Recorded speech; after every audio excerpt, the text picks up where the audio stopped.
And welcome back to Age of Empires 2 Definitive Edition History Lessons. Today we're continuing with the Spanish. Let's begin. The history of Spain in the Middle Ages is written in three principal chapters: the creation of Visigoth Spain, then Muslim Spain, and then Reconquista, the reconquest of Spain by Christians. So basically Portugal 2.0. The Iberian Peninsula was an appendage of the Roman Empire that was discarded as the empire disintegrated because it could not be defended in the face of barbarian invasions that brought devastation to the streets of Rome itself.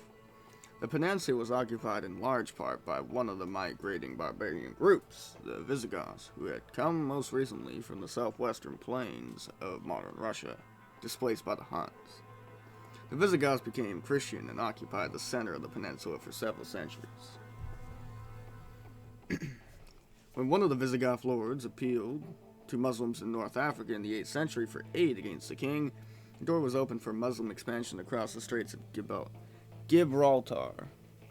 Within 50 years, the Muslims had taken most of the peninsula, leaving only small areas in the mountains and to the north outside their control. Muslim, or Moorish, Spain quickly developed into one of the most advanced European civilizations of the Middle Ages. It prospered in relative peace thanks to good agriculture, trade, coinage, and industry. It benefited from the spread of learning throughout the Muslim world. Cordoba became the largest and most sophisticated city in Europe after Constantinople, featuring a population over 500,000, wonderful architecture, great works of art, fabulous library, and important centers of learning. Peace and prosperity were disrupted by internal disruption, however, as important local rules competed for overall power, and by external attack, both from Christian North and Muslim North Africa. By the middle of the 13th century, Muslim Spain was reduced to a single kingdom centered on Granada. The Christian kingdoms of the north gradually ate away at Muslim power, though their effort was often dispersed when they fought with each other. Portugal split off and created a separate kingdom.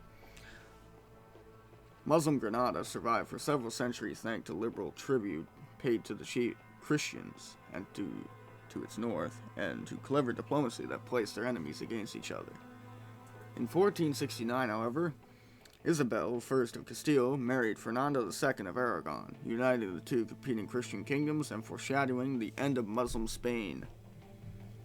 Spain of the Middle Ages was a world of contrasts.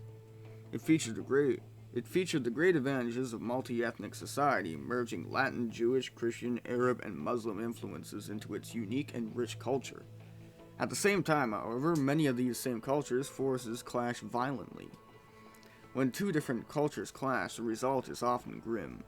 The Reconquest dragged on for 8 centuries, mirroring the Crusades in the Holy Land and creating an atmosphere that became increasingly pitiless and intolerant.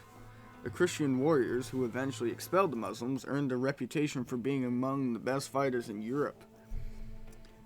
Granada fell to the forces of Aragon and Castile at the start of 1492, a monumentous year, as under the patronage of Queen Isabel, Christopher Columbus subsequently discovered for the Europeans the great continents of the New World and their native populations. Alright, and that's it. I'll be back next time with the Tatars.